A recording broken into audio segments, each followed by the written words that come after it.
My aunt always played the sweet caretaker. She said she'd look after everything after my grandparents passed. We trusted her. But behind our backs, she drained the estate, sold heirlooms, forged documents, and kept the money. I was supposed to inherit my grandparents' home. Instead, I got a text saying it was already sold. So I did what she never expected. I sued her, exposed her, and sent her to jail. Welcome to the Revenge Podcast. Now let's get into it. My aunt always knew how to play the part. She wasn't loud. She wasn't flashy. She was the one who always showed up with soup when someone got sick. The one who hosted family dinners, gave long hugs, asked how school was going. She was the good daughter, the selfless sister. And after my grandparents started aging, she became the one everyone leaned on. She helped manage their appointments, took over the mail, eventually moved in to help out. At first, no one questioned it. She was family. She'd been there through everything. And besides, someone needed to handle the daily stuff. The rest of us, me, my siblings, my cousins, we all lived a few hours away. We visited when we could, but we had school, work, kids. So when she offered to step up, we were relieved, grateful even, and she let us be. She'd send updates now and then. Grandpa's blood pressure is better. Grandma loved the new blanket you sent. We trusted her, because that's what family does, right? But looking back now, I realized something chilling. She didn't just help them. She isolated them, slowly, subtly. She stopped asking for input, stopped returning some of our calls, started saying things like, "Grandma gets overwhelmed easily. Too many voices are confusing her." She made it seem like she was protecting them, when really, she was building a wall. One day, she even joked at a family cookout, "I guess I'll just inherit all the stress when they pass, huh?" We all laughed. But behind her smile, she already had a plan. It happened fast. My grandfather passed first. Quietly, in his sleep. My grandmother followed just 3 months later. They'd been married over 50 years. He was her whole world. None of us were surprised her health declined right after his death. The funeral was small. My aunt handled everything. We let her. She'd been living with them for the past year and a half. Handled the care, the stress, the grief. We figured, she needs the closure too. But about 2 weeks after the funeral, I got a text from a neighbor. He lived next door to my grandparents' house and had known our family since we were kids. His message was simple. "Hey, weird question. Did you guys sell the house already? There's a real estate sign up." I stared at the screen. The house? Our grandparents' house? We hadn't even touched the estate yet. No family meeting. No reading of the will. No discussion about what would happen to the house. The house we all grew up in. I called my aunt. She didn't answer. So I drove over. And there it was. Just like he said. For sale. Freshly planted sign. Real estate flyers on the fence. My stomach dropped. I rang the doorbell. No answer. Peered in the window, empty boxes. Furniture rearranged. It didn't feel like our family home anymore. Felt like a listing. When my aunt finally called back the next day, she sounded annoyed. "Oh, I was gonna tell everyone this weekend. We're just trying to get things settled quickly. You know?" No, I didn't know. Because there hadn't been a single group conversation. No will read. No mention of selling the property. Just her. Quietly moving behind the scenes. And I started to wonder, what else had she already moved? After that phone call, something in me shifted. This wasn't just a miscommunication. It was a deliberate move, one she didn't expect anyone to notice. So I called my parents, my uncle, 2 of my cousins. None of them had seen the will. None of them had been consulted. None of them even knew the house was on the market. And that's when it hit me. She wasn't just managing things.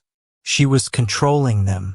I asked my dad, "Did Grandpa ever talk about who was supposed to get what?" He said yes. Years ago, when they were both still healthy, they'd talked openly about leaving the house to the grandkids, splitting up the bank accounts evenly, leaving heirlooms, watches, jewelry, antiques to specific family members. They weren't rich, but they'd spent decades building a modest legacy, and they wanted it to stay in the family. So I asked the obvious question, where's the will? No one had it. Not my parents. Not the family lawyer they'd used in the past. Not even their safety deposit box at the bank. And when we asked my aunt, she said this, "Oh, they decided not to go through with one. Said it was too complicated." What? My grandparents were organized, detail people, the kind of folks who labeled everything, made backup copies of tax returns, kept full binders of medical records, and they just decided not to leave a will? No, that wasn't just unlikely. That was a lie. And now, I had a new mission: find the will, follow the money, and uncover exactly what she was hiding. When someone lies, they always leave something behind. And my aunt, for all her fake smiles and caretaker sainthood, wasn't as clever as she thought. I started simple. First, I went back to the house. It was still technically in the family. No sale had gone through yet. She wasn't there, but she hadn't cleared out everything either. So I knocked on the door. No answer. But the back door? Unlocked. I walked in, and immediately, I could feel it. The energy had changed. My grandmother's floral blankets were gone. Photos were missing from the walls. It didn't feel like home anymore. It felt like a cover-up. But she missed a spot. In the back bedroom closet, tucked between old jackets and board games, was a filing box. You know, the kind, plastic, snapping lid, faded labels. I opened it, and there it was: receipts, bank statements, signed documents, and then a folder labeled Legal 2018. Inside, printed will, dated, notarized, signed by both my grandparents. My hands were shaking. I flipped through it, clear as day. The house was to be divided equally among all the grandchildren. The savings accounts split evenly between the siblings, including my dad. Specific items: a watch, a quilt, my grandmother's locket, all listed and assigned. And not once did it say goes to my aunt's name exclusively. She lied. She buried the will. And she had started selling the house without telling anyone, knowing full well it wasn't hers to sell.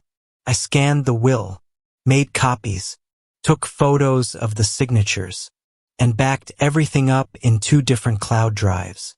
Because I knew, once she realized I had this, she was going to fight dirty. I didn't confront her right away, because this wasn't going to be a shouting match. This wasn't about proving I was right over dinner. This was about making it official. So I called a lawyer, one who specialized in probate and estate law.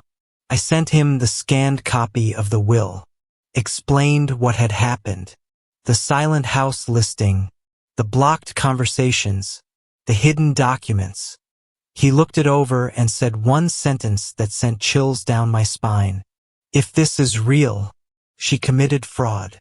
The will was dated, signed, and witnessed properly. And under state law, it had to be honored, unless there was a newer one filed with the court. Spoiler, there wasn't. My aunt had never submitted it. She just told everyone they never wrote one, and started liquidating assets on her own. So my lawyer filed a petition to freeze the estate. That meant the house couldn't be sold. The money couldn't be moved, and she couldn't make any more financial decisions, not legally. A week later, we served her. Certified letter. Legal envelope. Delivered directly to the house she tried to steal. And here's the best part. She called me. I answered. Her voice? Not sweet. Not calm. Panicked. You didn't have to do this, she said. You could have just talked to me. I stayed quiet. Then she tried again. It's not what you think. I was just trying to keep things simple. I said one thing. Then why didn't you tell anyone? Silence. She tried to play victim. Said I was tearing the family apart. Said my grandparents would be ashamed of me. But I knew the truth. She wasn't ashamed because of what I did. She was ashamed because she finally got caught. And it wasn't just me now. My cousins, my parents, my uncle, everyone knew. And soon so would the court. She didn't go down quietly. A week after being served, my aunt filed a response to the court. She claimed that the will I found was invalid, that my grandparents had changed their minds but never updated the paperwork, that she had verbal permission to handle everything privately. It was weak, but I'll give her this. She tried to make it sound convincing. She said things like, they didn't want the grandkids to fight over material things. They knew I'd do what was best for the family. And she doubled down on the emotional manipulation. I cared for them in their final days. I gave up my life to help. Now you want to take everything from me. She played the martyr, the saint, the daughter who sacrificed it all and got nothing in return. But she underestimated two things. The law doesn't care about emotional guilt trips. And I had receipts. Our lawyer submitted the will, notarized, signed, and witnessed. We submitted evidence that the house was put up for sale without family consent. Screenshots of texts where she said, "Don't worry about the estate. I've got it handled." And banking records showing withdrawals made days after my grandparents passed. Thousands of dollars. Gone. Transferred into an account in her name. When the judge reviewed it all, his tone shifted. He asked her, why was this document never submitted to the court? She stammered, said she was confused, that she didn't know she had to. The judge raised an eyebrow. My lawyer didn't. He handed over a printed timeline. Every lie, every move she made, every cent she touched. It was clear. She hadn't just made a mistake. She had built a plan, and it was falling apart. Court day came faster than we expected.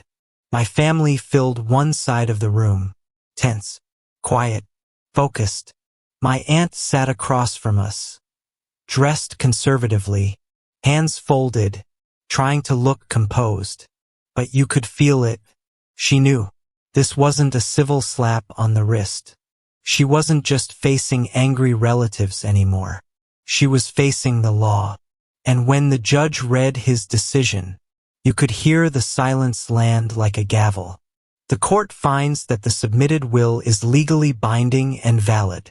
The respondent, let's just call her Karen, acted in violation of state probate law.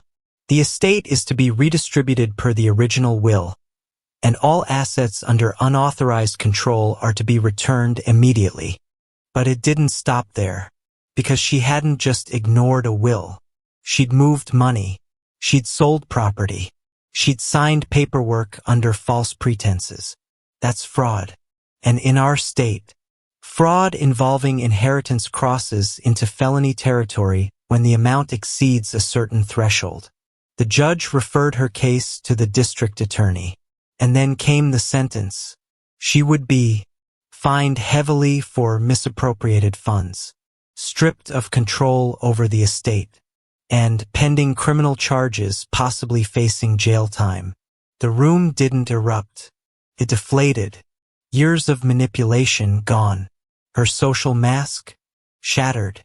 And when the bailiff asked her to step outside for questioning, she finally looked at me, not with anger, not with guilt, with fear. She knew she lost. The weeks after court were strange.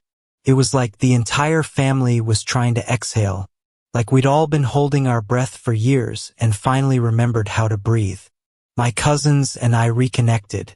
We started talking more, not about the inheritance, but about memories, about holidays in that house, the sound of our grandfather's chair creaking, the smell of our grandmother's pancakes on Sunday mornings. We weren't fighting over money. We were mourning what she tried to erase. And now we could finally start healing. The house was removed from the market. We took turns visiting it. One cousin made a video tour for the younger ones who never got to know that version of home. We went through the belongings together, no arguments, just stories. One cousin cried when she found the quilt our grandma made in 1978. Another held up our grandfather's wristwatch and whispered, "He'd want you to have this." There was no bitterness, no rivalry. It wasn't about taking back the money. It was about taking back the meaning behind it. And as for my aunt, she faded from the family, stopped returning messages, stopped showing up. No one reached out, because when someone shows you who they really are, you don't chase the mask. After the dust settled, I kept asking myself one question. Did I do the right thing? I didn't raise my voice. I didn't call her names. I didn't go behind her back. I went straight to the truth. But still, there was this weight, because this wasn't some stranger. This was my aunt, the woman who used to send me birthday cards, the woman who danced in the kitchen with my grandmother when Sweet Caroline came on. So yeah, part of me still grieved her. Not the person she became, but the person I thought she was. And that's where the guilt creeps in. You start second-guessing yourself. What if she really thought she was doing the right thing? What if she was just scared? What if I made it worse than it had to be? But every time I went there, I came back to one truth. She knew what she was doing. She knew there was a will. She knew the money wasn't hers. And she knew that silence was her greatest weapon. She thought no one would check, that no one would speak up, that we'd all stay too polite, too distant, too family to challenge her. But I did. And it wasn't for revenge. It was for respect, for the legacy my grandparents left behind. Because family isn't just blood. It's loyalty. It's truth. It's doing the hard thing when the right thing isn't easy. So yeah, I did the right thing. And I'd do it again. If you've ever been betrayed by someone in your own family, I know how it feels. It's not just anger. It's grief. It's losing someone you thought you could trust, someone who should have protected you, and realizing they only ever protected themselves. And the hardest part? People don't always believe you. They say things like, "But that's your aunt. She probably didn't mean it." Don't break the family over money. But this isn't about money. It's about principles, about legacy, about standing up for the people who can't defend themselves anymore, even if they're gone. My grandparents weren't just names on a will. They were our foundation. And I wasn't going to let someone rewrite their ending for her own benefit. So if you're going through something similar, if you've uncovered secrets, been lied to, cut off, manipulated, let me say this. You're not the villain for telling the truth. You're not starting drama. You're not tearing the family apart. You're doing the one thing cowards never will, facing the truth and refusing to look away. So yeah, she stole. She lied. She played victim. But in the end, the mask slipped. The truth came out. And I got justice for them and for me. If this story hit home, or if you've ever had to hold your family accountable when no one else would, leave a comment, share your story. And if you're new here, don't forget to like, subscribe, and share this with someone who needs to hear it. Thanks for watching. See you in the next one.